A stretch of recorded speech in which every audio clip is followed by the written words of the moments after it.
First அடுப்பில் வந்து குக்கரில் தண்ணி ஆட் பண்ணிடலாம் நம்ம. நான் வந்துட்டு 1.5 கப் அளவுக்கு தண்ணி ஆட் பண்ணுறேங்க, 1/2 கப் அளவு அரிசிக்கு. ஓகேங்க. இப்போ வந்துட்டு நம்ம இந்த அரிசியை வந்து இதில் ஆட் பண்ணணும். இந்த அரிசி வந்துட்டு 2 மணி நேரம் கழுவிட்டு ஊற வச்ச அரிசிங்க இது. அந்த தண்ணியில் ஆட் பண்ணிவிடுங்க. நல்லா தண்ணி வடிச்சிட்டு அப்புறமா ஆட் பண்ணுங்கள். ஓகே. இப்போ வந்து நம்ம கொஞ்சமாக வந்து சால்ட்டு சேர்த்துக்கலாங்க. சால்ட்டு சேர்த்துட்டு அதுக்கப்புறமா வந்துட்டு ஒரு 10 விசில் அளவு நல்லா வந்துருச்சு அப்படின்னா நல்லா குக் ஆகிடும் அந்த ரைஸு. ஸோ அதுக்காக நம்ம 10 விசில் நல்லா விடணும். ஓகேங்க. இது வந்து ரொம்ப ஹெல்த்தியான ஒரு ரெசிபி இது. நீங்கள் குழந்தைங்களுக்கெல்லாம் மறக்காமல் செஞ்சு கொடுங்க இதை. ஓகேங்க. இப்போ வந்து அது சாதம் ரெடி ஆகிடுச்சு. நம்ம வந்து வெல்லம் தண்ணி ரெடி பண்ணிக்கலாம். 1 கப்பு அளவு வெல்லமோ 1/4 கப்பு அளவுக்கு தண்ணி ஆட் பண்ணிவிடுங்க. இதுக்கு வந்து பாகெல்லாம் எதுவும் தேவையில்லைங்க, வெறும் அந்த வெல்லம் கரைஞ்சால் மட்டும் போதும். இங்கே பாருங்கள், நல்லா கரைஞ்சிடுச்சு அந்த வெல்லம். இது வந்துட்டு நம்ம ஒரு பக்கம் எடுத்து வச்சிடலாம். அதுக்கப்புறமா நம்ம வந்து முந்திரி திராட்சையெல்லாம் வறுத்து எடுத்துக்கலாங்க. ஓகே. 1 டேபிள் ஸ்பூன் அளவுக்கு நெய் ஆட் பண்ணிக்கோங்க அது வறுக்கிறதுக்கு. நல்லா சூடாகிடுச்சுங்க. இப்போ வந்து நம்ம ஃபஸ்ட்டு திராட்சை ஃப்ரை பண்ணிடலாம்.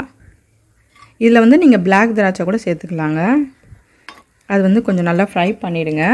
ஃப்ரை பண்ணிவிட்டு அப்படியே அது ஓரமாகவே வச்சுருங்க அந்த பேன்லேயே. அதுக்கப்புறம் நம்ம முந்திரி வந்து ஃப்ரை பண்ணிக்கோங்க. ஓகேங்க. முந்திரி வந்து கொஞ்சம் நல்லா அது ப்ரௌனாக இருந்துச்சுன்னா நல்லாயிருக்கும் டேஸ்டியாக. ஸோ அதையும் நல்லா வந்துட்டு ஃப்ரை பண்ணிவிடுங்க. இங்கே பாருங்கள், அந்த கலர் சேஞ்ச் ஆகிடுச்சு. ஸோ இதையும் நம்ம ஒரு பக்கம் எடுத்து வச்சிடலாம். இப்போ வந்துட்டு அந்த நம்ம குக் பண்ணி வச்சுருக்க ரைஸை வந்து ஓப்பன் பண்ணி பார்க்கலாங்க. ஸோ நல்லா அந்த ப்ரெஷர்லாம் போயிடுச்சு. இப்போ பாருங்கள், அந்த ரைஸ் வந்து நல்லா குக் ஆகிருக்கு.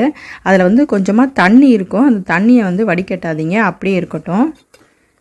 ஏன்னா தண்ணி வடிகட்டிட்டிங்க அப்படின்னாக்கா ரொம்ப வந்து ஒரு மாதிரி ட்ரை ஆகிடும். அதுக்காக தான் இந்த தண்ணியோடவே அப்படியே வந்துட்டு நம்ம அந்த வெள்ளை தண்ணியை வந்து வடிகட்டி சேர்த்துக்கோங்க. இங்கே பாருங்கள், லைட்டாக டஸ்ட்டு இருக்குது. ஸோ அதனால தான் நான் வடிகட்டி சேர்க்குறேன். இதை வந்து நல்லா கலந்து விட்டுக்கோங்க. நம்ம நார்மலாக செய்கிற சக்கரை பொங்கல் மாதிரியே தாங்க. இது வந்து ரொம்ப கொஞ்சம் ஹெல்த்தியாக இருக்கும், சிவப்பரிசி சக்கரை பொங்கல். இது வந்து நல்லா கொதிச்சுட்டே வருது பாருங்கள். ஸோ நல்லா அப்படியே திக்காகிடும். அது தண்ணி கொதிக்க அந்த பொங்கல் வந்து நல்லா திக்காகிடும். இங்கே பாருங்கள், இந்த தண்ணியெல்லாம் நல்லா சுண்டிடுச்சு. ஓகேங்க. இது கூட வந்து நம்ம ஃப்ளேவருக்காக ஏலக்காய் தூள் சேர்த்துக்கலாங்க. நான் வந்து தூளாக சேர்த்துக்கிறேன். நீங்கள் வேணும்னா கூட ஏலக்காய் வந்துட்டு இடித்து சேர்த்துக்கலாம். ஓகே. அதையும் நல்லா மிக்ஸ் பண்ணி விட்டுங்க. அதுக்கப்புறம் 1 டேபிள் ஸ்பூன் அளவுக்கு நான் நெய் சேர்க்குறேன். ஃபஸ்ட்டு நீங்கள் 1 டேபிள் ஸ்பூன் அளவு நெய் சேர்த்துட்டு இன்னும் கொஞ்சம் வேணும்னா சேர்த்துக்கோங்க. நான் இன்னும் கொஞ்சம் வேணும்னு சொல்லிட்டு இன்னும் 1 டேபிள் ஸ்பூன் அளவு நெய் சேர்க்குறேன். ஏன்னா ரொம்ப நெய் அதிகமாகிடுச்சுன்னா திகட்டுற போல் இருக்கும். ஸோ அதுக்காக தான் கொஞ்சம் கொஞ்சமாக நான் ஆட் பண்ணுறேன். அதையும் நல்லா மிக்ஸ் பண்ணி விட்டுருங்க. ஓகேங்க. நல்லா சூப்பராக ரெடி ஆகிடுச்சு பாருங்கள். அந்த கலர் டெக்ஸ்சரும் செம்மையாக இருக்குது. இது கூட வந்துட்டு நம்ம ஃப்ரை பண்ணி வச்சுருக்கிற முந்திரி திராட்சையை வந்து ஆட் பண்ணிவிட்டு மிக்ஸ் பண்ணி விட்டுருங்க.